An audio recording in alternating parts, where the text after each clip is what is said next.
ठीक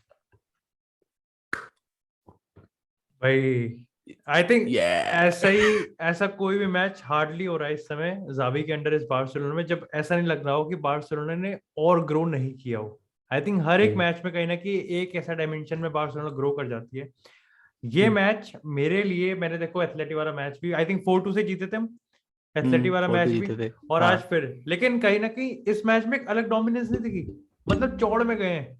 हम कह रहे थे कि भाई भाई नेपली के स्टेडियम में होम में जा रहे हैं, नेपली का भी यूरोपियन उसमें बाहर नहीं हुई है, उसके बाद यहाँ पर नेपली को अंडर, और वो गए और तोड़ ताड़ के आ गए। लेकिन इससे एक बढ़िया चीज, नहीं कर सकती थी बारसा परफॉर्मेंस, इससे बढ़िया नहीं कर सकती थी बारसा परफॉर्मेंस। एक क्लियर हेड क्लियर माइंडसेट। आई मतलब तू कंप्लीट कर अपना स्टेटमेंट। बस ये बोलना चाहूंगा कि बार्सिलोना एक ही प्लान के साथ घुसी थी इस मैच के अंदर, and they exited with the same plan after executing it. तो it is like they played the same type of football in the entirety of the game. Players बदल गए समवॉट, एक थोड़ा सा मतलब भाई थोड़ी ट्विकिंग की गई और with the match momentum, but the mindset was absolutely same and I loved it भाई, I loved it. ओके, एक सादिक भाई और गुरु जी से एक बहुत सिंपल सवाल, क्योंकि आई थिंक ये सिंपल सवाल मैं इसलिए कह रहा हूँ क्योंकि इसके रीजन आपके पास बहुत हो सकते हैं। एक कोलैप्स कैसे हो गया नेपली का? यार मैंने जो आज सादिक भाई आप बोलना चाहते हो उसका मैं बोल दूंगा, कोई टेंशन नहीं। नहीं, यू गो अहेड। गुरु जी बोले मैं सो जाता हूँ थोड़ा 2-3 मिनट इतना। स्कीम मत बता भाई, चिल्ला चिल्ला के स्कीम मत बता ये सब। बट क्या बोल रहा था कि मैंने ये चीज नोटिस की थी फुल गेम में, even in the second half as well. ये चीज नोटिस की थी कि they were very disorganized out of possession, and in possession as well. They Napoli couldn't judge the movement of their own players and the positioning of their own players while passing and while combining with them.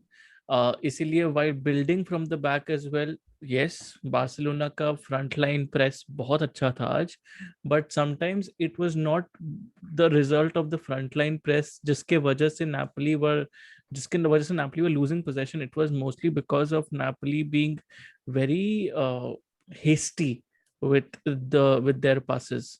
तो वो चीज हमको बहुत आज दिखी, and they couldn't, मतलब उनकी midfield तो मुझे आज दिखी नहीं इन अटैकिंग ट्रांजिशंस, लिटरली दिखी नहीं इन अटैकिंग ट्रांजिशंस। ठीक है, मतलब मिडफील्ड को क्राउड आउट कर दिया था प्रॉपर्ली बार्सिलोना ने। They didn't let the midfield receive the ball for a really long amount of time. Barcelona won the second balls, lot more first balls भी mostly Barcelona ने ही जीते हैं mostly. And if जितने भी शायद good chances आए हैं, 2-3 good chances आए फॉर प्रॉब्ली विक्टर ओसिमैन के off the ball runs to probably effect the game a little bit more, ये सब डायरेक्ट लॉन्ग बॉल से शायद आए हैं या सेट पीसेस से आए हैं फॉर नेपोली. तो कोई स्ट्रक्चर्ड अटैकिंग ट्रांजिशन नहीं रहा है नेपोली का इस गेम में, and this led to their downfall. Okay, Sadiq भाई नापोली का ये था, एक तो वही बात कि Napoli look disorganised, but I would also again credit the Barca team here. After a long time I have seen a team dominate of the ball so much. मतलब इवन जब नापोली के पास पोजीशन था, उनका जो front line press जो initial जो Barca ने set किया इन द फर्स्ट 10 मिनट्स, वो सो डोमिनेंट कि उसके बाद ना आपको ये नजर आ रहा था कि जो बार्सा के प्लेयर्स थे वो एक तरीके, सॉरी जो नापोली के प्लेयर्स थे, they were looking out for ghosts.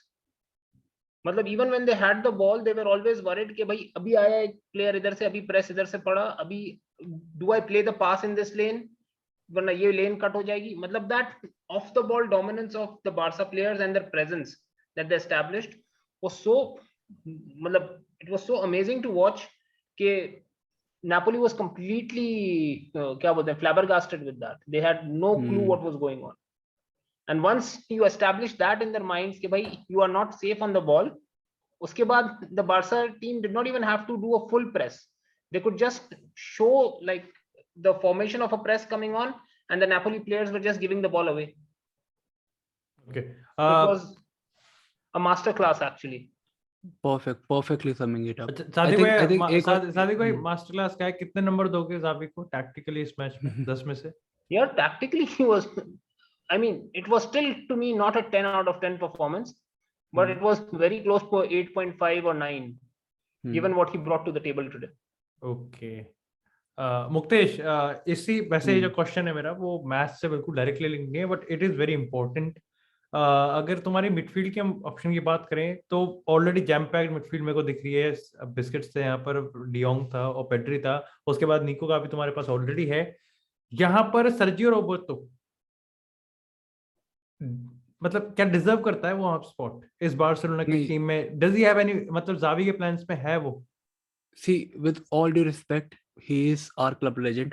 Like, to be honest, जितनी भी आजकल के कुछ बासा फैंस उसकी बेइज्जती करते हैं, I know सादिक भाई and Guruji will agree with me on this, but he is someone who has an impression on a history, Sergio Roberto, and he was a great player. Abhi, I think the game has evolved for him a bit too much, and I would say somewhat, एक जो बीच में कुछ injuries के बाद that dip of form which he had, I don't think he's going to be able to fit in this Barcelona system like with the current players we have right now. अब Barcelona के पास जो player, जो तो खुद देखिए, Ricky पूछ के आने के बाद एक समवॉट एक फ्लो ब्रेक हो गया था. क्यों? क्योंकि जो मिडफील्डर्स हम खिलाते हैं ना, whether it is Gavi, Nico, Pedri, Frenkie de Jong, Busquets, ये 5 mainly have got so used to the system कि जब भी ये 5 में से कोई भी 3 का कॉम्बिनेशन फील्ड पे होता है ना, the game is much more free flowing in comparison to even if you bring in any other player. Ricky Puig को लिया, it would become a little less flowing, जैसा कि हमने देखा आज. तो I would suggest बट वो कि कहते हैं ना I कि think इस प्लेयर को लेके काफी बड़ा प्रो कहते हैं ना कि वर्सेटाइल है भाई, एक प्लेयर की प्रोफाइल को हम 2 पोजीशन पे ज्यादा खिला सकते हैं. हाँ, see, he has played almost everywhere for Barcelona. वो हर जगह अटैक, मिडफील्ड, डिफेंस, हर जगह खेला है. But the thing is, I think Barcelona now have reached a place जहाँ पे उनके they don't pass her actually need, department पे, हर डिपार्टमेंट में है एंड ही इज अब वो ऐसे पॉइंट पे आ चुका है ना करियर पे, he is not that great at every place, he is average at every place. तो ये एक थोड़ी बुरी बात है. उसकी फॉर्म का जो डिप है that makes him average at every place. Guruji, Dest की परफॉर्मेंस कैसी लगी? मेरे को तो बढ़िया बहुत अच्छी लगी मुझे डेस्ट की, बहुत अच्छी लगी मुझे डेस्ट की, because the way he was running in the channels, direct running भी थी. एंड जब बॉक्स में भी कभी कभी जब 1-2 बार एंटर किया था तो the calmness with which he was shifting his feet as well was very good to see. And the spaces that he was picking out was very good in terms of roaming into those spaces was very good. So Dest की वो positional sense मुझे बहुत अच्छी लगी. And इसलिए I think others could also, when he was doing that, others could also function a little bit better around him as well. So because he was committing defenders towards him, तो वो भी एक चीज थी जो शायद Dest की मुझे बहुत पसंद आई थी. Second half में मुझे उतना कंट्रीब्यूशन डेस्ट का उतना ज्यादा नहीं लगा, बट नीड भी नहीं थी उतनी, ठीक है, बिकॉज नीड भी थी नहीं उतनी for Barca to probably push उतना विद देयर फुल बैक्स और थ्रू डेस्ट उतना. So I don't think so like it was a bad performance from Dest at all. I think it was a fairly good performance from him, around an 7.5 or 8 out of 10 from him today. साथी भाई, एक सवाल है कि यहाँ पर Barca की तरफ से आप कहीं ना कहीं एक तरीके से नियरली परफेक्ट मैच हम कहीं ना कहीं नोटिस करते हैं, बट स्टिल 2 गोल कंसीड करें, जिसमें से कहीं ना कहीं 2 गोल आपने कंसीड करे हैं. यहाँ पर कहीं ना कहीं आपको लगता है कि जो जेरार्ड पीके और अराउओ की बात करें, जॉर्डी अल्बा की बात करें, हम यहाँ पर अगर एक राइट बैक की बात करें, तो यहाँ पर सबसे ज्यादा खतरा, मतलब सबसे ज्यादा अपग्रेड करने की जरूरत है, तो वो इन 4 पोजीशन में इस समय कौन सी पोजीशन है? इज इट जेरार्ड पीके? आज जो गोल्स पड़े हैं वो against the run of the play काफी फ्लूकी गोल्स थे. एक तो पेनल्टी थी, second goal तो I'm sorry सादिक भाई for cutting you. Second goal was just pure, जो कंसीड किया ना आज, सेकंड गोल जस्ट प्योर बकचोदी थी, सिंपल एज दैट. मतलब it almost felt like वो उसके वो टैंगल हो गया, पैर में गिर गया तो उसको बॉल मिल गई, यानी just pure बकचोदी. It just screamed of overconfidence. It screamed overconfidence. That was just क्या बोलते हैं, it was a cluster F kind of a goal. वो ऐसा हुआ. Yeah. So like it was supposed to end 4-1. Like the game was supposed to end 4-1, and that goal I will not really consider it as like Barcelona ka proper fault. It's just bakchodi goal. छोटी सी गलती. It was just against मतलब एक होता है ना against the run of the play, it was against the run of the play वाला हिसाब था। एग्जैक्टली। एक मेरे 2 सवाल हैं यहाँ पर, लेकिन उससे पहले मैं बस एक चीज मैं फटाफट से मतलब 3 सवाल हैं, उसको लास्ट के बाद हम उसको नहीं रखने देंगे यहाँ पर और रैप अप करेंगे। सबसे पहले मैं एक हर पैनलिस्ट से एक एक छोटे छोटे ब्रीफ में पूछना है, what does this Europa league competition actually means for Barcelona from here? क्योंकि अब तक तो ये था कि प्ले ऑफ है, क्योंकि now you are in round of 16, quarter final, semifinal and then finals, so you are actually now आपकी अलग रोड टू ग्लोरी चल रही है, चैंपियन लीग आपकी भी रोड टू ग्लोरी चल रही है। और इस समय कहीं ना कहीं देखो सब सो रहे हैं, सब नींद में है, सब सोते सोते जा रहे हैं, इसलिए करके पैनलिस्ट बोल रहे हैं सादिक भाई को छोड़ के सब सो रहे हैं। लेकिन कहीं ना कहीं वो इसलिए क्योंकि कहीं ना कहीं यूरोपा लीग में भी कुछ ऐसे प्लेयर्स हैं, टीम की बात कर रहा हूं, जो कि कहीं ना कहीं कंटेंडर हैं अच्छे खासे, so it's not going to be a smooth sailing for Barcelona. तो यहाँ पर अभी तक कहीं ना कहीं चल रहा था कि नहीं चैंपियंस लीग चाहिए टॉप 4 से, it's all about bonus. Xavi को बोनस है, जावी के पास ये बोनस पीरियड है, अगर हम यूरोपा में आगे जाते हैं तो जाते हैं, नहीं तो कोई बात नहीं, अभी जावी को टाइम चाहिए। बट नाउ जिस तरीके की परफॉर्मेंस है, हम तो कह सकते हैं कि स्टेटमेंट परफॉर्मेंस है। मतलब इस तरीके की परफॉर्मेंस देख के मैं कुछ कमेंट्स पढ़ रहा था, कुछ कम्युनिटी डिस्कशन में ये चल रहा था कि भाई इस तरीके की टीम में, सादिक भाई भी बात कर रहे थे, ये प्रेस अगर यूनाइटेड के अगेंस्ट पेल दिया इन्होंने तो यूनाइटेड तो पटक के पेल जाएगी। तो क्या यहाँ से क्या स्ट्रैटेजी होगी, किस तरीके से प्लेयर्स होगा? और एक सवाल मेरा यहाँ पर टेक्निकल ये था डेस्ट से, जो भी पिकअप करेगा वो आंसर कर दे कि क्या डेस्ट की परफॉर्मेंस में इंप्रूवमेंट इसलिए भी आई है कि आडमा ट्राओरे अब राइट विंग पे, so there is a shift in a in game tactical instruction, जो कि सर्जिनो डेस्ट को बिफोर आडमा दिया जाता था और आफ्टर आडमा दिया जा रहा है। तो 2 सवाल है। देखो इधर ना थोड़ा सा कंट्रीब्यूशन जो है ना, you have to give some benefit to even to Dest as well, मतलब उसको भी थोड़ा प्रेज मिलना चाहिए, बिकॉज मेरे से बड़ा क्रिटिक डेस्ट का इस पूरे सीजन, आई डोंट थिंक मैंने उसको हर prior to the last 3 game weeks हर स्ट्रीम में आई हैव बीन के यार डिफेंसिव पोजीशनिंग बिल्कुल ही आउट ऑफ सॉर्ट्स लगता है ये। Offensively he is very good and he is becoming even better on the offensive end, जैसे गुरुजी ने बताया, बट डिफेंसिवली ना he was being caught out a whole lot on the I mean on the right side. और अक्सर जो attacks बनते भी थे when Ronald Araujo is not there, मतलब व्हेन अराओ इज देयर तो वो लेफ्ट को कवर कर लेता है जॉर्डी अल्बा को, लेकिन राइट पे हम लोग बहुत ज्यादा पूरी तरीके से ओपन अप हो जाते थे। बट आज के मैच में even on the right wing defensively he didn't look, he had a couple of you could say shaky moments, but he was never caught out that bad. तो overall डेस्ट को भी आपको थोड़ा कंट्रीब्यूशन उसका देना पड़ेगा। और अडामा के साथ I always felt that he would work better with Ousmane Dembele, because that can allow Dest enough space on the, I mean it could allow him more space on the wide, I mean he could be the one holding the width of the pitch and Dembele could then cut in and make those runs. With Adama, if you see the last game जो उसने खेला था, वो दोनों एक दूसरे को मतलब they were overlapping each other's position quite a lot, तो उसमें थोड़ा सा confusion बन रहा था. But then today you could see that he was playing with a whole lot more control. When Adama Traore was running out onto the I mean wide on the wing, वो अंदर टक इन भी कर रहा था। वे प्रोटीन खा के आया था सादिक भाई, वे प्रोटीन खा के आया था वो अपना डंबल उठा के आया था। ओके, दैट क्वेश्चन जो what's next and the Europa वाला, मैं यूरोपा वाला एक बहुत कम टाइम में, because we need to keep it short and also clip. मैं यूरोपा वाला एज अ बार्सा फैन, मैं बस ये कहना चाहूंगा as a Barca fan, 2 minute और सोने को मिल गया। मैं एज अ बार्सा फैन बस ये कहना चाहूंगा, देन गुरुजी बोलेंगे कि आई प्रेफर एंड लाइक इस यंग टीम के साथ, इस अंडर कंस्ट्रक्शन टीम के साथ, I prefer a Europa league trophy over a UCL quarter final or semi-final, even semi-final. I prefer this Makes sense. with this trophy. Makes Like sense. with this young team, with this under construction, new manager, young manager, and it is a huge success for Barcelona if they are From able a to make this moral come true. standpoint, that is there. But from a revenue standpoint, everybody knows that if you go into the Champions League quarterfinals or semi-finals, the revenue that you would get is more than what you would get, like probably if you go to the finals of a Europa League.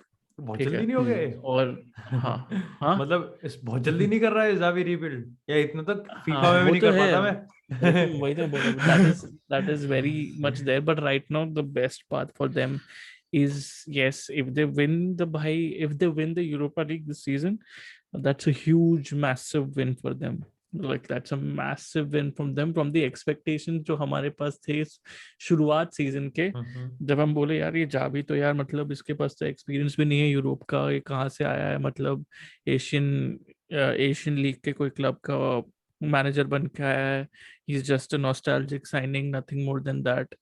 And that's exactly why how to the अभी जो level तक लेके चला गया, beating Napoli is not an easy job.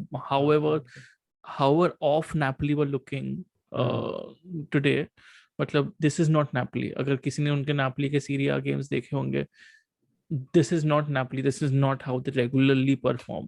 ठीक है, अभी आ तो रहा है, They डिप आ like रहा है this. थोड़ा. अभी पिछली बार नहीं उन्होंने भाई, पिछले हफ्ते एक अच्छा हम्म, बेकार परफॉर्मेंस और दी उन्होंने. हाँ एक but बट सीरिया में. मैं वही बोल रहा हूँ, डिप आ रहा है, but this team is team, Napoli team is team. performance, this is just absolutely shit. मतलब मैं तो बोल ही नहीं सकता, मतलब कोई पॉजिटिव्स निकालने ही नहीं है ये टीम में.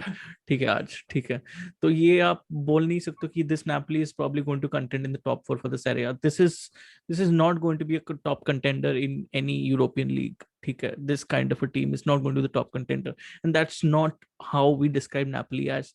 तो मैं वही बोलना चाहता हूँ कि अगर वैसा है भी नहीं, but you have defeated Napoli on aggregate. Preview में तुम सब Barcelona fans are probably thinking that भाई हम लोग की तो गांड लग जाएगी and all of that crap. ठीक है, बट उधर से ये transition is huge, and huge massive credit to probably Xavi. And exactly why वो जो स्टार्टिंग के एक्सपेक्टेशंस टू नाउ वाले एक्सपेक्टेशन वाली बात, that makes a lot more sense, and the magnitude of that makes a lot more sense now. तो इसलिए a win of a Europa League win would mostly be celebrated like a Champions League win by Barcelona fans. Should be celebrated as a Champions League win in this current scenario. हम तो वो भी तरस रहे हैं. क्यों सादिक भाई? Last 2017 में आई थी भाई. अपना तो यूनाइटेड का तो पता नहीं है कब आएगी अगली ट्रॉफी. लेकिन लास्ट सवाल है और थोड़ा ट्रिकी सवाल है, व्यूज के लिए सवाल है. मजाक कर रहा हूँ. लेकिन भाई राइवल वॉच इसे जो कहते हैं कि रेंजर्स ने डॉर्टमुंड को बाहर कर दिया है. एंड गाइस इट्स, पहली बात तो भाई मैं अप्रिशिएट करूंगा तीनों पैनलिस्ट को कि भाई 3-50 हो रहे हैं. मैच अभी खत्म हुआ था, मेरे को पता है कि हम में से किसी ने भी नहीं देखा अभी तक हाईलाइट.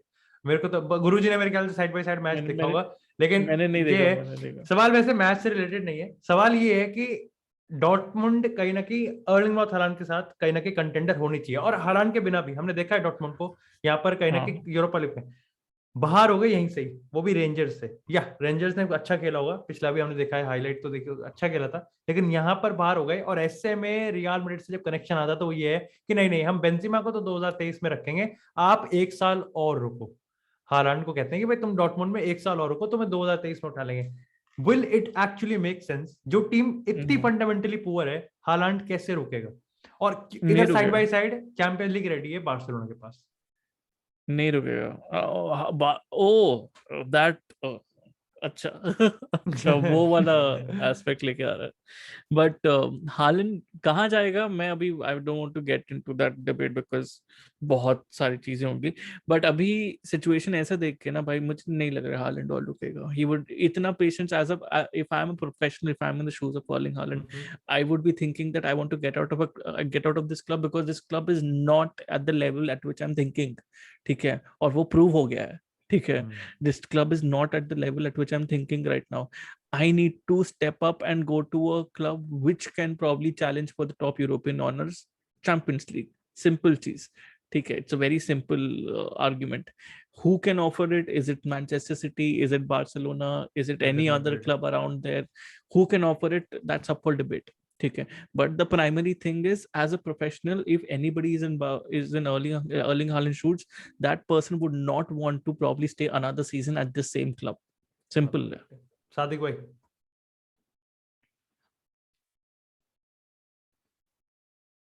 हाँ देखो, the thing is कि इस वक्त हालैंड तो obviously he will not stay. I completely agree with Guruji. I mean, because he is a talent who's supposed to play in the Champions League, who's supposed to play for a big club. Again, which team he plays for, that's a completely different question, and that will be answered in the summer because there's a whole lot variables which are involved over there. But I just had a thing to ask Guruji that, I mean, I was always of the option that Barcelona should first strengthen its defense and then go for Haaland.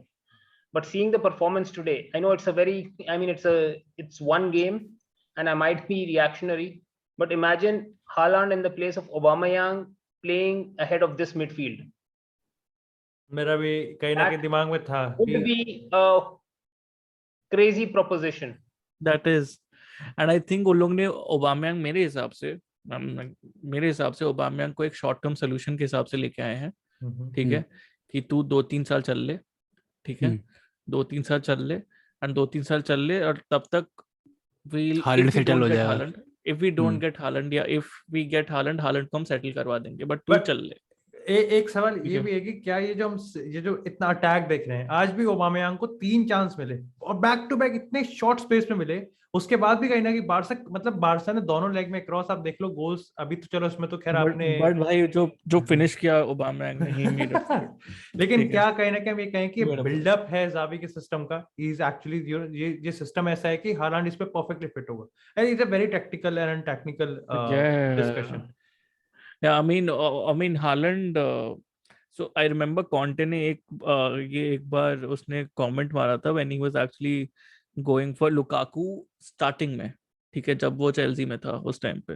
So उसने ये बोला था, and I agree because Lukaku उस time पे वैसे ही था, कि Lukaku reminded him of an Erling Haaland, because Erling Haaland at that point of time used to drop into spaces a lot to pick up the ball deeper and then drive, because he had a lot of greens to drive into. So that was a certain trait that Erling Haaland had, and Lukaku had as well. And he compared Lukaku to Erling Haaland at that particular point of time. Erling Haaland still has that trait. He can still be a Harry Kane. Okay, he can still be a Harry Kane in terms of a player profile if that particular trait is brought back. Right now, अगर आप Dortmund में देख रहे हो, he's running off the shoulders a lot more than he used to do before. ठीक है, he's running off the shoulders of the last defender a lot more than he used to do before, but he can also become a proper deep lying forward or a false nine, ठीक है, which would benefit Barcelona, ठीक है, which would benefit Barcelona in a sense, because अगर आप Erling Haaland को लेके आ रहे हो and you can positionally train him in that particular zone, you will have a beast in your hands. You will have an absolute beast in your hands. इसलिए मुझे ऐसा मैं I'm not ruling out the sale to Barcelona, but I'm just saying anything can happen in this summer window, because I still don't trust City. I still don't trust City. That is my primary thing. Muktesh भाई दिन है भाई, Barça जीत गई 4-1 से 4-2. Sorry Guruji, but isn't Haaland going to City also like a similar version of that same system? मतलब उसी में जा रहा है. हाँ, exactly. एक सिस्टर कंसर्न में जा रहा है. अगर सादिक भाई यहाँ पर ये नहीं होगा लीग का फर्क नहीं हो गया, one is the more technical and other is more intensive. Yeah, see, when it comes to players of that caliber, I honestly believe the league doesn't matter as much. They bend the league to their whims basically. But वैसे एक सादिक भाई से, क्योंकि he is a doctor, तो एक short reply, is Haaland an injury prone player? He has the potential to be. Because I always compare, because I've seen Ronaldo Fenomeno play. Haaland's physical build and his physical style and the gameplay that he plays is very similar to Ronaldo Fenomeno. And at that size, with that kind of body weight and the dynamics that come into play with that, he potentially could be. So you have to be very careful with him. I mean, his physical development regime has to be very, very graded. Because if you see around the same age, what Haaland is, I think 21 now. Yes, 21. Around the same age, Ronaldo also started to have his really serious lower limb injuries. And if you see for the last 6-7 months, Haaland has started to get injuries on and off. So, you have to be careful in that regards. Muktesh भाई, Barça जीत गई 4-2, तो close कर दो भाई, तुम्हें मौका दे रहे हैं पूरा. चाहे कह दो कि बारसा हालांड को साइन कर रही है, जो कहना है वो कह दो, या ये भी कह सकता है कि बारसा ये तो फिर एज रिस्ट्रिक्ट करवाने वाले काम है फिर. ये तो मैं यही करना चाहूंगा. I am very happy guy भाई. चक द फटे गाय, चक द फटे. Thank you so much guys, यहाँ तक बने रहने के लिए. And thank you so much Guruji, 20 minute में से 10 मिनट सोने के लिए. मैं भी 5-7 मिनट की नींद तो जबकि मैंने ही मार दी थी, मुक्तेश नहीं मारी है. सादिक भाई फ्रेश है, सादिक भाई एवर फ्रेश गाय. सादिक भाई होमवर्क करके आए थे। Thank you so much guys, यहाँ तक बने रहने। डू मेक श्योर कि आपने अभी तक गुरुजी का चैनल सब्सक्राइब नहीं किया तो जरूर कर दो। वो देखो, वो तो तुम्हारा और उनका मामला है कि वो कब डालेंगे वीडियो, जितना तुम गाली दोगे उतना डालेंगे वो। मुक्तेश का चैनल भाई, congratulation Muktesh for actually crossing 16 के सब्सक्राइबर्स, साथ चलेंगे। Wow. सादिक भाई thank you so much guys. कोई कमी नहीं है पैसों के, हैं पैसे तो कमी नहीं, कोई यही अब सादिक भाई नहीं आएंगे चैनल सादिक खोलेंगे, भाई कह रहे हमारी सारे दुकान बंद चैनल हो मेरे जाएगी। चैनल है। सारे मेरे सारे चैनल चैनल मेरे चैनल है। सारे मेरे चैनल है। सादिक भाई ने चलने दो, उनकी दुकान चलने दो। लेकिन thank you so much guys, do make sure कि आपने अभी तक चैनल को सब्सक्राइब नहीं किया तो जरूर करें। तब तक के लिए स्टे ट्यून्ड, स्टे सेफ, और एक और नए एपिसोड में मिलते हैं एक नए पैनल के साथ। Thank you.